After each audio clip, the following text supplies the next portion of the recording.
x square minus 5x plus 6 equal to 0 হলে সমীকরণের মূল দ্বয় নিচের কোনটি?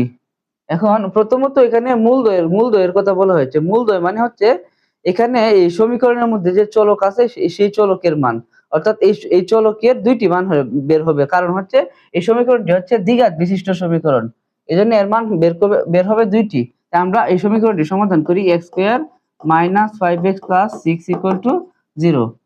এখন x স্কয়ার মাইনাসের 3x আর মাইনাসের 2x হচ্ছে মাইনাসের 5x, মাইনাসের মাইনাসে প্লাস 6 ইকুয়াল টু 0।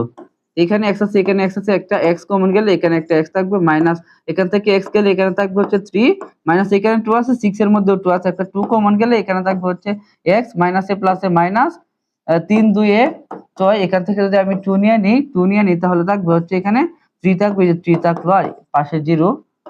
এখন এই যে x - 2 আর x - 3 হচ্ছে কমন, আর আনকমন হিসেবে থাকতেছে x - 2, যে x - 2 ইকুয়াল টু 0।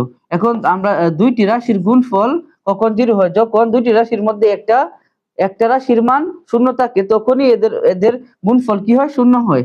যেহেতু এখানে কোনটার মান 0 আমরা জানি না, এখানে কোনটার মান 0 আমরা জানি না, এজন্য লিখবো যে হয় x - 3 ইকুয়াল টু 0 অথবা